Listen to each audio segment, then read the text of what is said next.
Welcome to Tailboard Talk, a fourth shift fitcast.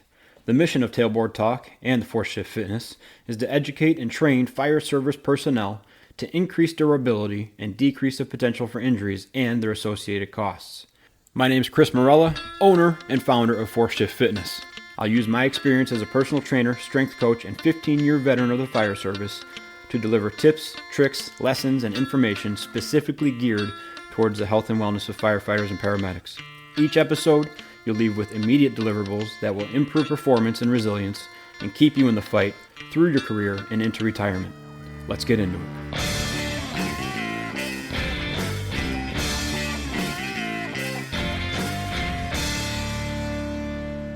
Hey everyone, welcome back to Tailboard Talk and episode 11, which is really part 2 of episode 10. It's the second half of Matt Spaid's story, Rising Above My PTSD. I'm going to keep the intro short again because we have a lot to cover. If you missed part 1, go back and listen to it because a ton of stuff that Matt talks about references the stuff he went through in part 1. If you're ready for part 2, then get ready. I mean, it's a phenomenal story. We're going to hear from Camp Hope, rebuilding his life, getting his family back, and where he is today. Again, a phenomenal story, and I'm so glad Matt was able to let us in on his history and help us out with that. And make sure you stick around to the end. He gives us a couple takeaways from his entire journey that you are not going to want to miss. All right, guys, without any further delay, here's part 2, Rising Above My PTSD with Matt Spaid. All right, and then when we left off, essentially they lured you out of your room with a stake, and and we were off and running, man. You felt like you were someplace where you belonged and someplace you felt safe to maybe start working your way out of this thing. Right. I mean, I was among other veterans and guys that kind of understood what I had been through. And there are guys from, all over the nation, really. For the most part, it was the Houston area because that's just where it was based. But, I mean, there were guys from all over. Eventually, there was like a couple other firefighters that got there too. And that was kind of, I was there. I ended up being there for 6 months. And some of that is just because we decided to move to Houston. But when I was first there, I actually almost left because there weren't any other firefighters there. And I was just talking about what had happened to me in the Marines, Afghanistan. And I was like, I need to talk to another firefighter. I need help for firefighting. And I need help for PTSD. I didn't need help for substance abuse. And I almost left. I was trying to find other places for firefighters, but, they were pretty much like how now there's the IAFF Center of Excellence. They're more set up for people that are actively firefighters. At least that's what I don't even know if the Center of Excellence was around when I was in Camp Hope or not. But I was trying to find somewhere for firefighters. And Camp Hope was still really supportive. They wanted me to get the help I needed. And thankfully, there was a veteran that had been through there that was also a firefighter. He was with HFD.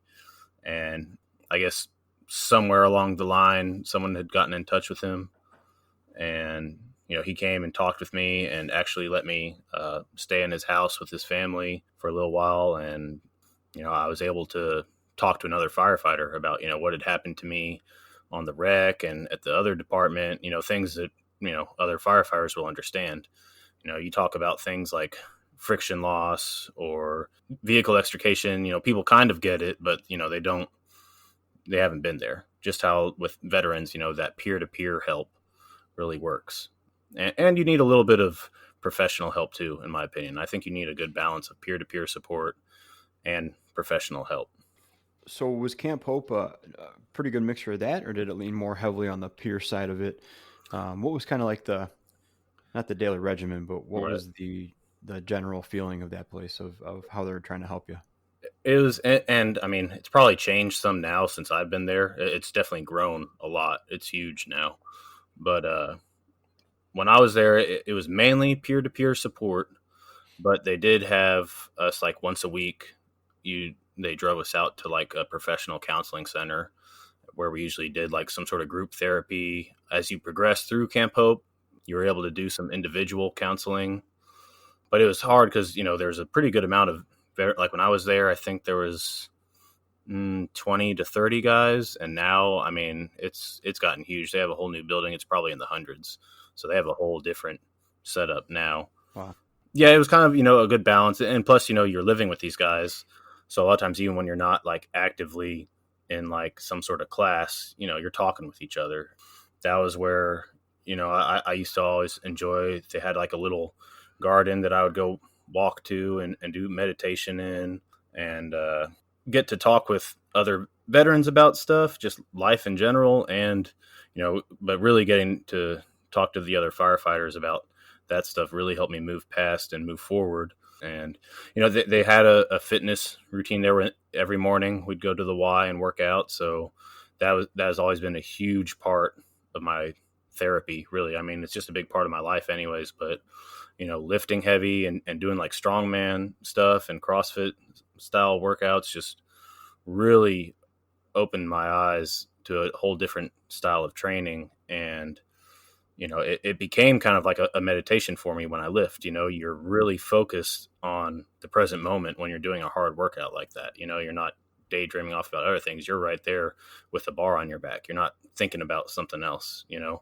So it was really a good grounding thing for me, and I was able to work aggression out.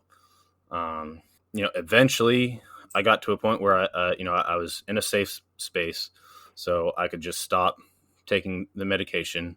And it was difficult at first, but as soon as I stopped, I started becoming myself again.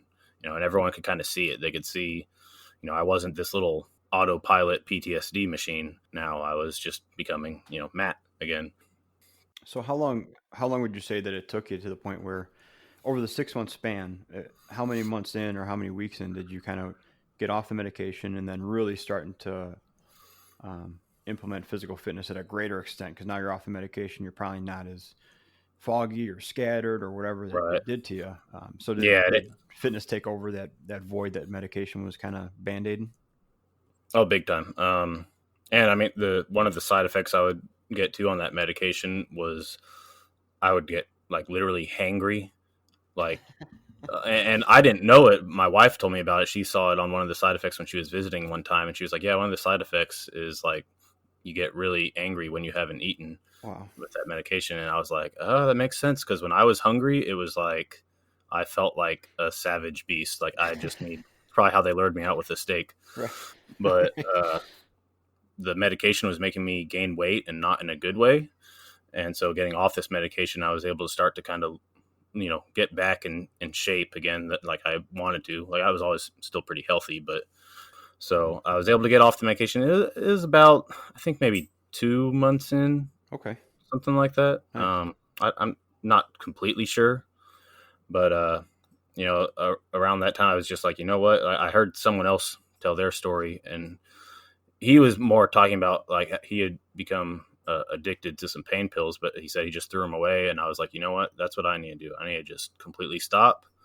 And I did the whole kind of thing that I was doing when I was in the hospital, where I was like pretending to go and get my medication and like, sure, I'll take it, but I wasn't. And eventually I told them, like, because they were like, man, you're doing so much better. And I was like, yeah, I stopped taking my meds. So they were like, oh, how long have you not been taking them for? Like, I don't remember now. Maybe it had been a few weeks or something. Yeah. And so it was like, yeah, I'm starting to get, myself back. So I got off the meds, started to try and figure out, okay, now let's get my family repaired. My wife was up and son were up in Oklahoma City, and they'd come down every now and then to visit, and we try to like get a weekend kind of getaway thing. And we were trying to decide, like, do we go back to Oklahoma or, move here? It was hard for me to think of like, going back to Oklahoma because of all the memories that I had there, not only just from like when I was working, but when I was like, when my PTSD was really bad. I had gone on a walk in my neighborhood at one point and walked like miles and miles all the way to the vet center, shirtless, looking probably crazy and homeless. And I eventually got there, and the guy gave me a shirt to wear and got me to the hospital. But just all these places where I had been, it was just these bad memories, unfortunately. So we decided, let's move to Houston. After I had talked to that firefighter that had been with HFD, he took me to a place where I was able to volunteer, a volunteer fire department. It was in the Houston area, and that was a huge step for me. So this is after you're done with Camp Hope now, right? No, I'm still in Camp Hope. Oh, okay. So I'm living there. They basically they provide housing. My family wasn't there yet. We Mm, had both sets of parents up in Oklahoma to help my wife with our son. But yeah, that was one thing that just was really horrible with all of this was, my wife and I waited to have kids. And when we finally did, I mean, I missed almost the entire year of my son's life because mm, of all of this, like missed his first birthday. And, it's things that, people miss stuff like that anyways, especially because, I was in the Marines and firefighters miss stuff like that too. But that was just something that was kind of a struggle too. yeah. But anyway, so we decided that we'll try to move to Houston, so I have to find a job. So I'm living at Camp Hope and trying to find a job.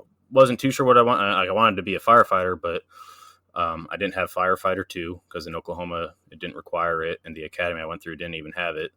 So I had to figure out how to get that, and I didn't know it at first because everyone would ask if I was certified, and I was like, yeah, I'm a certified firefighter. Like I was full time. But then once I started applying and getting to where someone was about to hire me, they'd be like, "Oh, you have to get certified in Texas, and Texas requires firefighter two IFSAC seal." So I was like, So that was another little obstacle for me. So I needed to get a job other than firefighter to get my family back.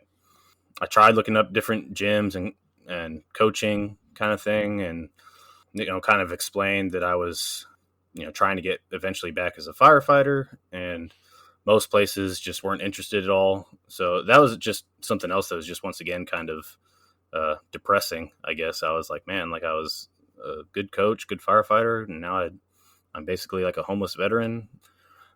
But I eventually saw an ad for CrossFit West Houston, and I started coaching there. They came in for an interview, and me and the owner got along really well. We still talk very frequently to this day.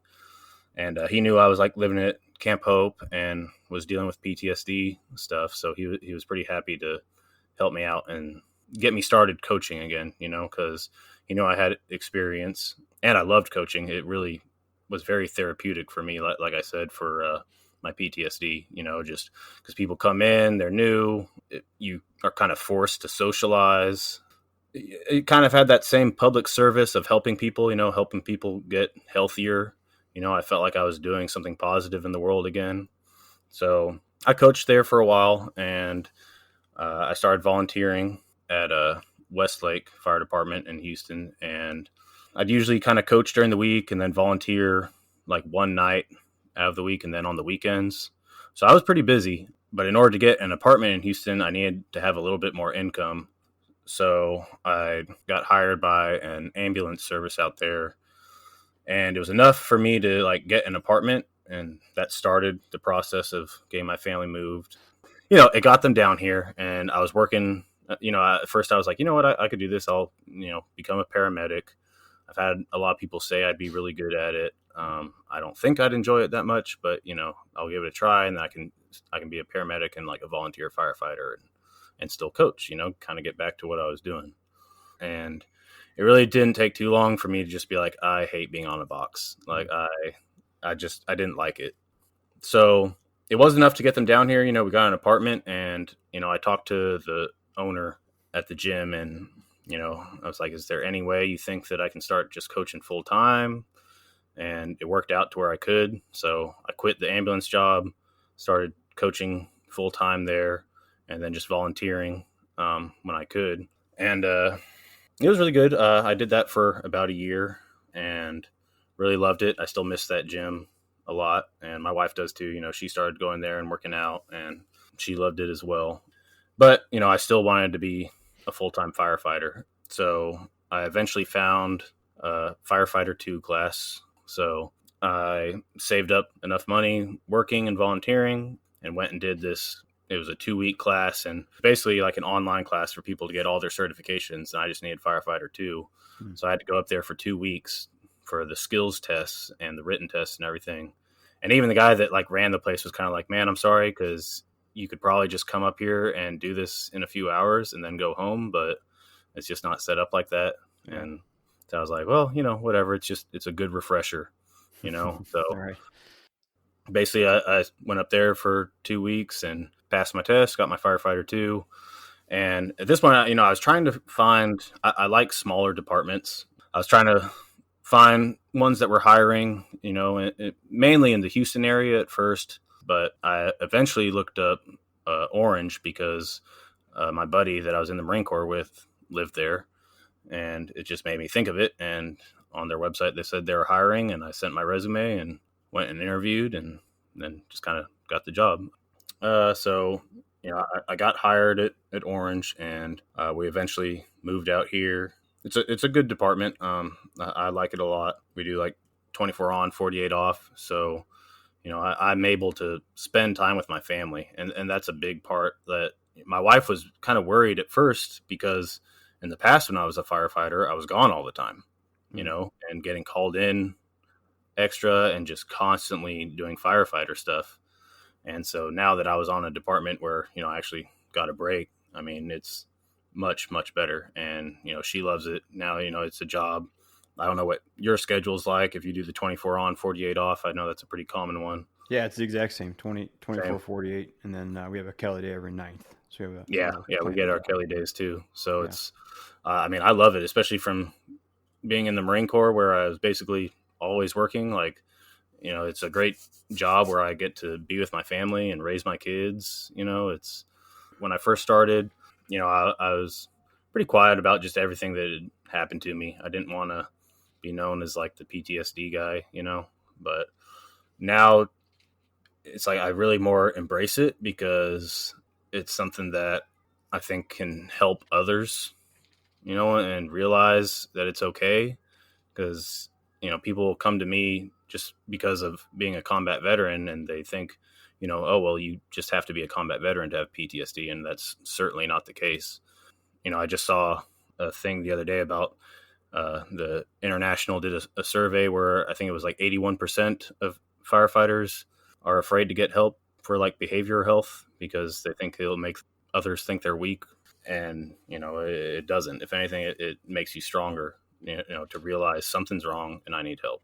And so that's why I was a little nervous to like tell my story, but I think that in the long run, it'll, if it can help just one person that can relate to my story and go get help or, just kind of realize that, you can rise up from a lot of things that keep knocking you down. And that's kind of what I kept picturing when I was going through all this stuff was just like, I just need to get back up and just keep moving forward, drive on.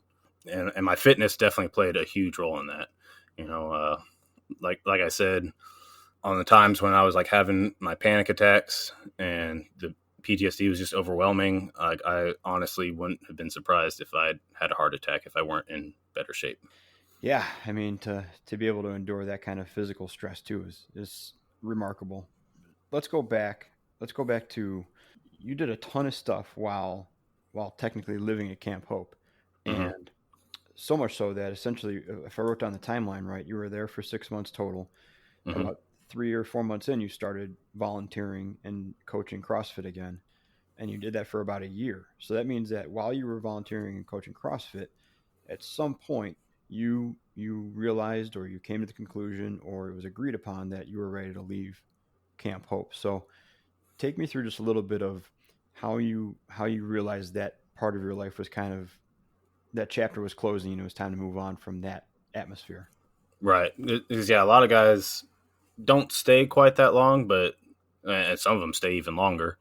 But because I had decided to move, and it provided housing for me to where I could, job hunt and whatnot. And basically, you hit a point like they have a little program that you go through. You get to a certain level, and again, it's probably different now. Like I said, there's like hundreds of veterans there now, and it's grown quite a bit. So it's probably different from when I was there. But basically, they had kind of two systems when I was there, and once you get past level 1, you're in level 2, and that's when you start to try and transition to the job hunting and getting a house. And they have, because some guys that come in are completely homeless and broke, and they'll help them out with furnishings. There's different VA sects that help guys find housing.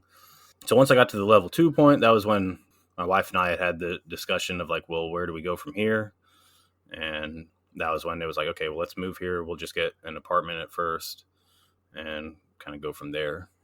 And did you move down there because you there was a thought that maybe you'd be going back there in the future, or you just grown to like the area and the housing was provided, so it just made sense to start there and then see where you went?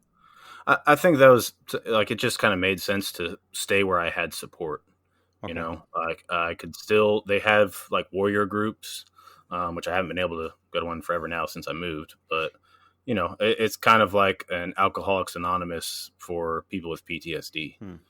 First responders can come, veterans can come, and you just kind of talk. It's not like a bunch of war storying. You talk about recovery and how you move past um, solutions rather than just the problems. Some guys come in and that's what they have to do. They have to vent, and that's Hmm. fine. But there's usually someone in the group that can be like, "Hey, man, like I know what you're going through. Here's how I got past it," and just that constantly helping each other out kind of thing. Yeah, man. Did you so when you decided it was time to move the family down, and now you're back together with your family? Was there anything available for your wife? Did she go through any kind of like there's Al-Anon, there's other groups that are basically for Right. the family of the person struggling with this stuff, or was it just kind of we'll figure this out and we're in it together and we're just going to make this thing work?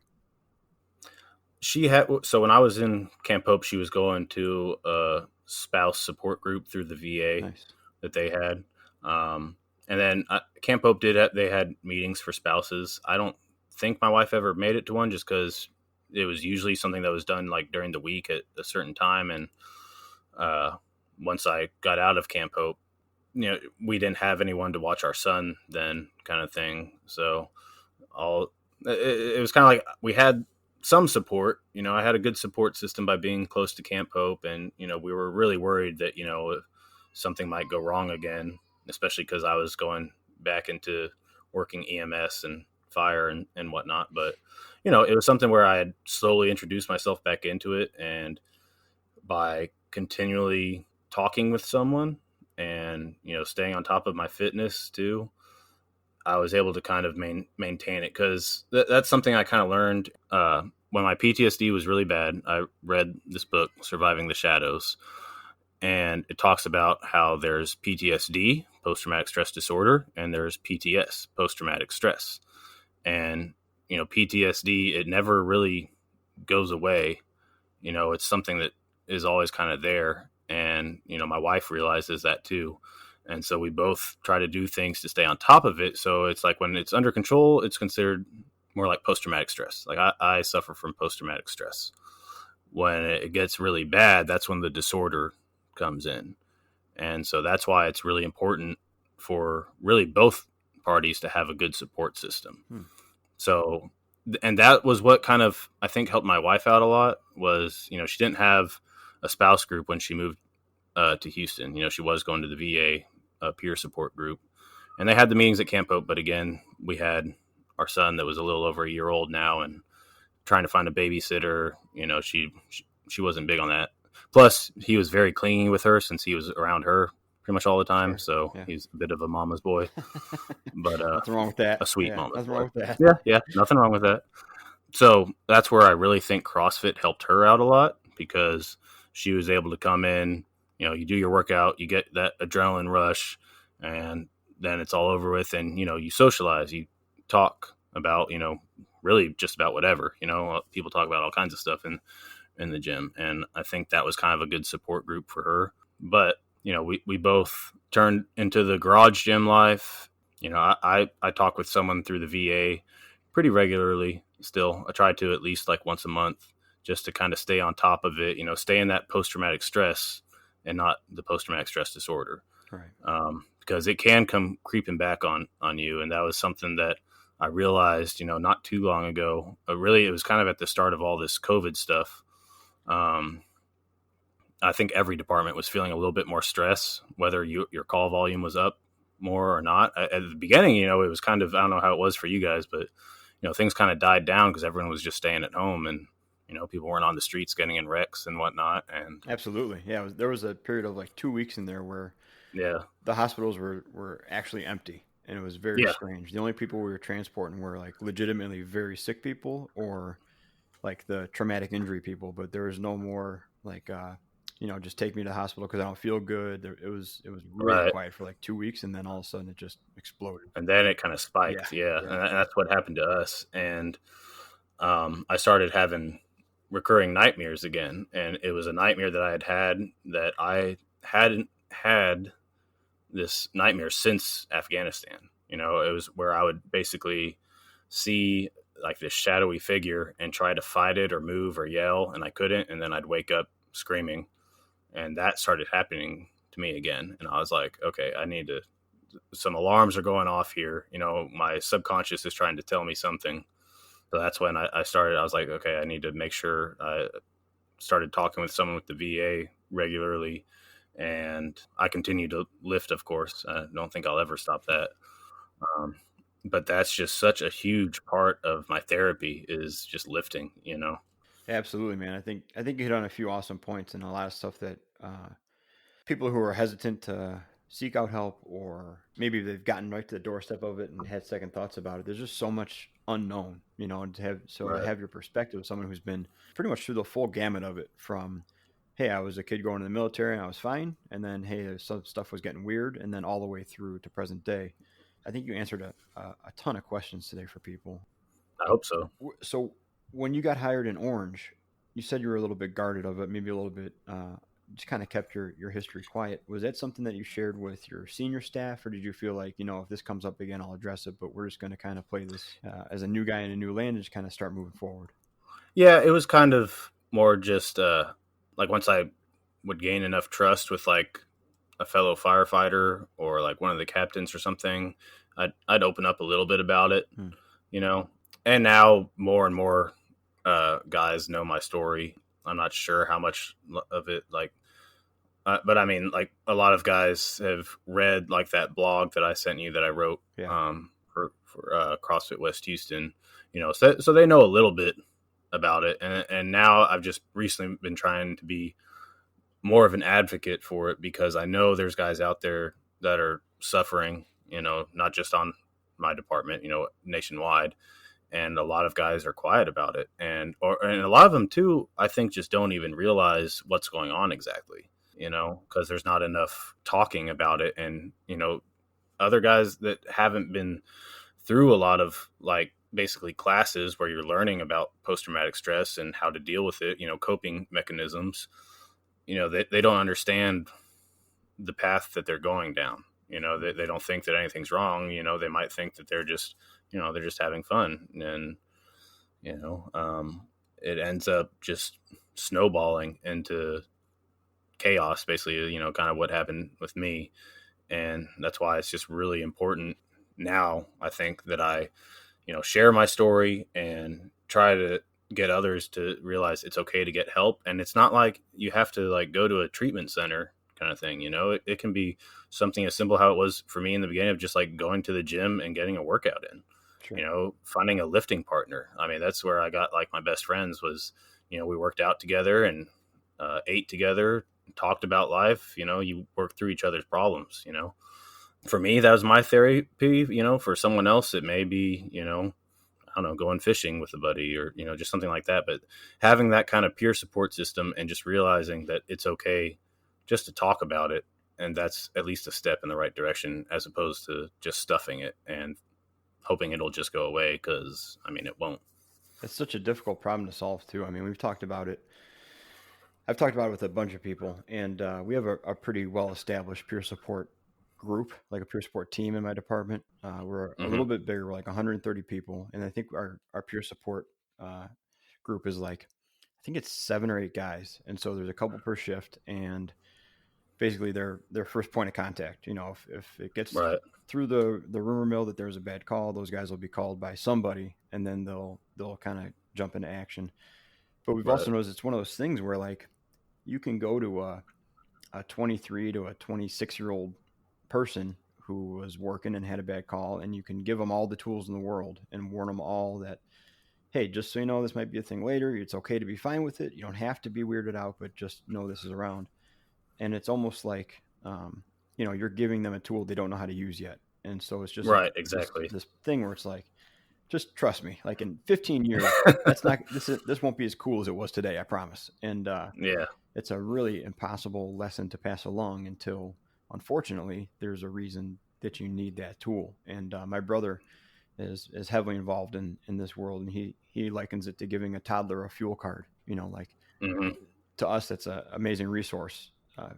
To a toddler, it's just another piece of plastic. They have no idea what they're doing with it. So, Right. I, dude, I encourage you to, as much as you're comfortable and as useful as you can make it, to keep telling your story, man. I mean, I'm so grateful that you were willing to spend the couple hours and tell it here. Yeah. Thanks for having me. Yeah, man, I think it was just fantastic. So I want to close out with just a few points. We've kind of gone back and forth, and we sent a ton of messages back and forth about just some main Hmm. takeaways from this thing. If you got anything off the top of your head or anything you wrote down, a couple points that you want to make sure people walk away with, or things that you really want to get across to people from your story. Yeah, some of the biggest things that I hope someone can take away from all this is, taking preventative measures for your physical and mental health. I like the saying that we used to say in the Marines all the time: "Sweat more in training, bleed less and more." And it kind of goes along. I heard your podcast the other day when you mentioned about make your health a pre or good health a pre-existing condition. Right, right, man.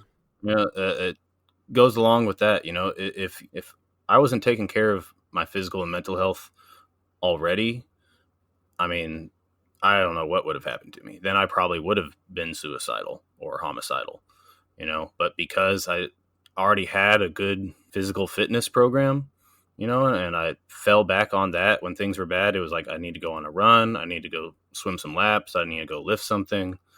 It really helped me out. Like, there was even one time at Camp Hope, I got really mad about something, and I still feel bad. I just like took off and kicked in this door where our little gym was, and poor guy that was like the cable guy or something was staying on the other side of it, got slammed by the door, and I didn't even know it. Jeez. But I just went in there. I threw as many plates as they had there and just started lifting it. And I'm like crying and lifting and just like in kind of a rampage mode. And eventually, like, I'm walking off to the little garden where I would meditate, and like one of the other veterans there was like, "Dude, you just like smashed that dude in the door." And I like turned around and I was like, "Ah, oh, sorry." Yeah. And he was like, "It's okay. I understand." Jeez, that poor guy. But anyways, I got kind of sidetracked there. But you know, take preventative measures.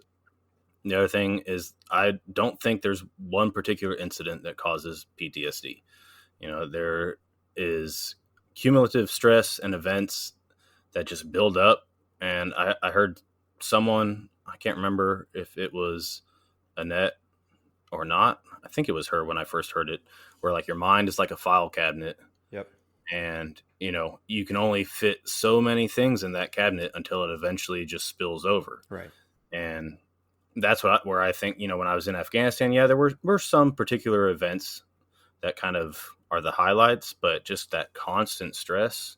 And then same thing once I was first working in Oklahoma as a firefighter, just constant stress.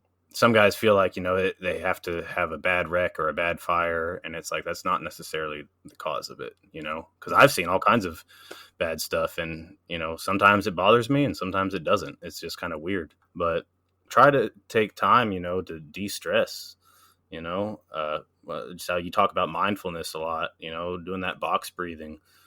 Sometimes you need to take a pause in life in order to fix yourself. Right. And that was one of my biggest problems, was I was so focused on helping others. And not only just, in my job when I was a firefighter, I mean, I was constantly working, and just because I got to make this department better, I got to do this, I got to help this person. And some of it's just kind of how I am. And that's why whenever I first lost my job, everyone was like, "Oh, you're Spaid. You'll be okay. Like, you always pull through." And I was kind of like, "Yeah, I know." Like, and then eventually I kind of, blew up one of the times, because I was like, "Would someone please just help me?" Right. So, and you can't help someone if you're broken, as much as you can try to. And so it's okay to just take that pause, fix yourself, and then get back on the road, It's fantastic, man. I mean, it's an amazing story. It's an amazing. I don't want to call it a comeback because, I mean, you're always in there. You just had to deal with Right. a ton of stuff along the way. And I think Yeah. above all this, one thing we can take away is that your wife is incredible. Oh yeah, oh yeah, big time.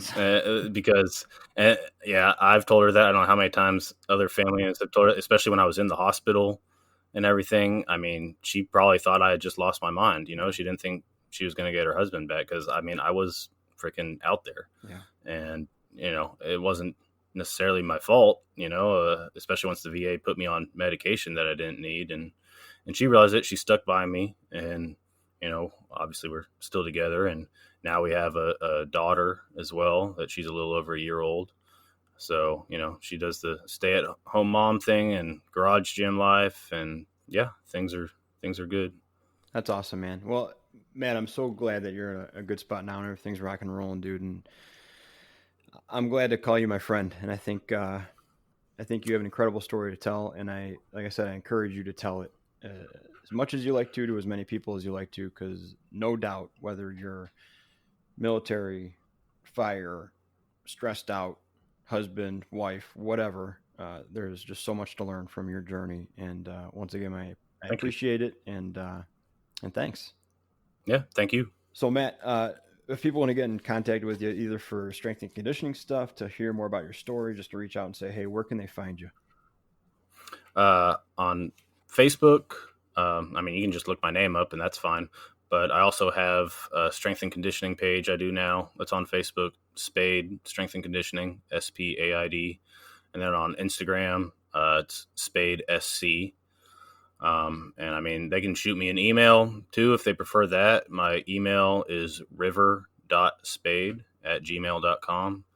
All right, man. Well, unless you got anything else, I mean, this has been amazing. Yeah, we covered a ton. I'm sure we'll talk again, and I can't wait to see what you're up to in the next couple of months. Yeah, and I'm trying to, hop on board with y'all's Devote December, and hopefully raise some more awareness with that too. So hopefully that continues to grow. I hope so, man. We're gonna keep pushing it. I know it's grown already from last year, and I think it's gonna keep going, and then hopefully we pick up some more from Spring for Change, and then we just turn into a whole big thing. So I appreciate you jumping on, man. We're definitely watching you in your wrist curls and your plyo push-ups. Good Lord, man. I'll have to put on some chili peppers and go get it today. Yeah, there you go. All right, man. It was awesome. Thanks again. Yeah. Good talking with you. All right, buddy. Holy cow, right? I know, guys. You heard me say thank you a million times, and I appreciate it a million times, but I really do. It's just one of those things where when you get to hear it from the person who actually went through those experiences, it carries a new weight and a new perspective, and it's something that you just can't replicate reading books or articles or anything like that. So just an incredible resource. And again, for the 100th time, thank you, Matt and Lori, for sharing your story with us and helping us out in these tough times. We're going through Devote December now, like Matt said, and I'm not a big New Year's resolution guy. I'll admit that. To me, it's just another Tuesday or Wednesday or whatever the first is. But hearing Matt's story, and for you guys who don't know, that all happened in one day. So we sat down for the first one for about an hour and a half, and then we took about an hour break and then came back for the second half. And it was just one of those things where it made me really take perspective and see some things that I could do to help myself, help others, and reaching out and really kind of checking in with my buddies and my friends and my coworkers is really something I'm going to be really focusing on for the new year. So again, not a big New Year's resolution guy, but making a concerted effort to reach out and really show support is something that I think you heard in Matt's story can be absolutely invaluable. And so maybe if nothing else, we can just work on a little bit more of a unified front next year as, we enter a new chapter. And there will be an episode next week. I originally planned on it being an interview, but I'll be honest, time kind of got away from me. I'm going to work on scheduling it, but one way or the other, next week there will be an episode. If nothing else, I'll think of something fun for you guys. So, guys, as always, if you have any questions, concerns, or comments, please don't hesitate to reach out. The best place to find me on social media is Instagram. That's at 4th Shift Fitness. And then my email is 4th shiftfit@gmail.com. You can shoot me a Facebook message. It's 4th Shift Fitness again, but I'm on there like once every week and a half. I took it off my phone, still not back on my phone, and it is just marvelous. As always, guys, I'm really working hard to bring you purposeful, practical, and applicable lessons here. I hope you dig them. Be a force shifter, and as always, I'll talk to you soon.